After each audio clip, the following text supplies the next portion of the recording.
میرے رسول نے فرمایا توبہ کر لے، کلمہ پڑھ لے۔ وحشی نے جب یہ کرم دیکھا تو کہا کہ آپ جانتے ہیں میں نے بہت بڑا جرم کیا ہے، آپ جانتے ہیں نا میں نے بہت بڑا جرم کیا ہے۔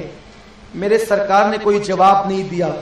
اس نے کہا آپ کو معلوم ہے میں نے حمزہ کو قتل کیا ہے، اپنے زمانے کے سب سے بہترین انسان کو، اپنے خاندان میں عزت والے آدمی کو میں نے قتل کیا ہے، جو آپ کے چچاؤں میں بہترین چچا تھا، جو مکے میں بہترین کہلاتا تھا، جو عرب کا شیر اور بہادران عرب میں جس کا شمار ہوتا تھا، میں نے اسے قتل کیا ہے۔ تو میں نے اتنا بڑا جرم کیا ہے، کیا اللہ اس کو معاف کر دے گا؟ میرے رسول نے فرمایا ہاں وحشی، اگر تو نے کلمہ پڑھ کے توبہ کر لی تو اللہ معاف کر دے گا۔ جب وحشی نے سنا، قریب آ کر کہتا ہے میرے نبی کے کان میں، اگر اللہ نے معاف نہیں کیا تو؟ میرے نبی کا دریائے رحمت جوش میں آیا۔ کس کے لیے؟ چچا کے قاتل کے لیے۔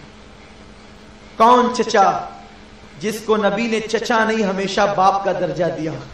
کون چچا جس کے شہادت پر حضور علیہ السلام نے جو ہے وہ پھوٹ پھوٹ کر رویا تھا؟ سرکار علیہ السلام اتنا روئے تھے کہ آنسوؤں سے داڑھی تر ہو گئی تھی۔ وہ چچا جس کا جنازہ کاندھے پہ اٹھا کر حضور علیہ السلام یوں روتے تھے کہ حضور علیہ السلام نے ماں کے جنازے پر بھی اتنے آنسو نہ بہائے تھے جتنے آنسو چچا حمزہ کے جنازے پر، کیونکہ وہ چچا تھا جو ہمیشہ دیوار بن کر کھڑا رہتا تھا، جس کے نام سے بہادران عرب کانپتے تھے۔ جب اس چچا کو شہید کیا گیا نا تو اس وقت حضور کو اپنے سارے غم یاد آئے تھے۔ آج وہی چچا کا قاتل سامنے کھڑا تھا، ایک طرف چچا کی شہادت تھی، دوسری طرف توبہ کا کھلا ہوا دروازہ تھا۔ وحشی کہتا ہے اگر میرے اللہ نے مجھے معاف نہیں کیا تو میرے نبی نے کہا میں کہہ رہا ہوں نا توبہ کر لے اللہ تجھے معاف کر دے گا۔ پھر وحشی نے کہا اگر معاف نہیں کیا تو؟ میرے نبی کے جملے یہ تھے وحشی توبہ کر لے، کلمہ پڑھ لے، اللہ تجھے ضرور معاف کرے گا۔ اور سن، اگر تیری توبہ کے بعد، کلمہ پڑھنے کے بعد اللہ نے تجھے معاف نہیں کیا تو قیامت کے دن میں ایک سجدہ کروں گا جو سجدہ پوری امت کی بخشش کے لیے ہوگا، اور اگر تجھے معاف نہیں کیا نا تو وحشی تنہا تیرے لیے دوسرا سجدہ کروں گا، تنہا تیرے لیے دوسرا سجدہ کروں گا، اور اس وقت تک سجدے کو سر سے نہیں اٹھاؤں گا جب تک اللہ تیری بخشش کا اعلان نہ کر دے۔ وحشی قدموں میں پڑا تھا اور بار بار کلمہ پڑھ کے میرے نبی کے قدموں پہ لوٹتا تھا اور پلٹتا تھا اور پھر کہتا تھا لوگوں کلمہ پڑھ لو، میں نے ان سے زیادہ کریم کسی کو نہیں دیکھا، میں نے ان سے زیادہ رحیم کسی کو نہیں دیکھا۔ میرے پیارے آقا علیہ السلام کے پیارے دیوانوں، جب میرے نبی کا دریائے کرم قاتل حمزہ کے لیے بھی اس طرح جوش پر ہے تو پھر ہمارے لیے کیوں نہیں کرم ہوگا؟ ہم نے تو نبی کے کسی رشتہ دار کے ساتھ ایسا سلوک نہیں کیا ہے۔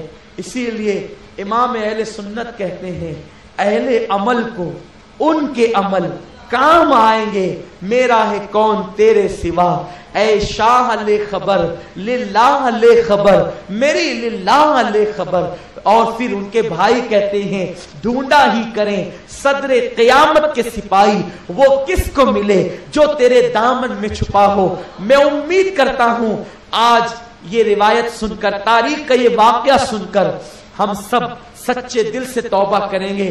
یارو بس رات کے آخری پہر میں کسی رات اٹھ کر 2 رکعت صلاۃ التوبہ پڑھ لو، آنسو بہا کر معافی مانگ لو، یا اسی محفل میں اپنی اللہ کی بارگاہ میں پلٹ جاؤ۔ اللہ پاک مجھے آپ سب کو سچی توبہ کی توفیق عطا فرمائے۔ پہلے اللہ مجھے معاف کر دے، میرے جرائم معاف کر دے، آپ سب کے، ہمارے ماں باپ کے۔ اللہ تو کریم ہے، تو رحیم ہے۔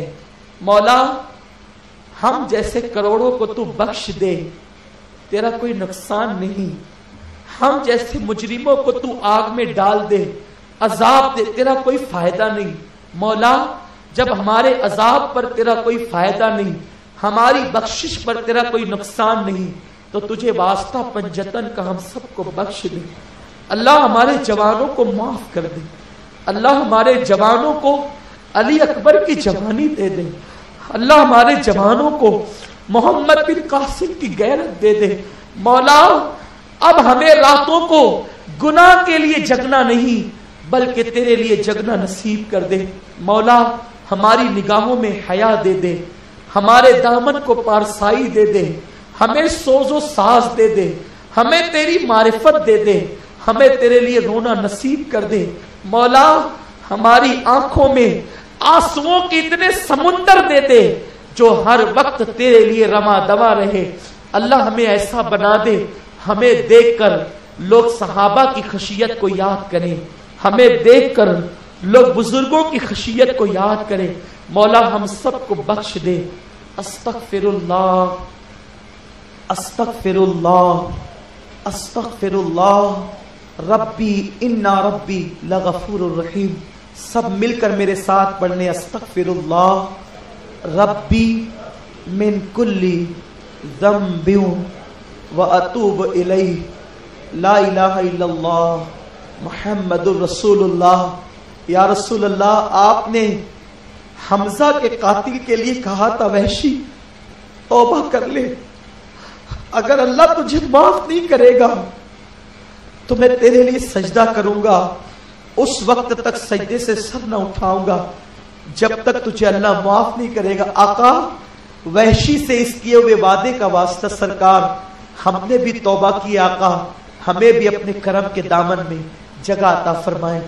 صلی اللہ تعالی علی خیر خلقہ محمد و آلہ و اصحابہ اجمعین۔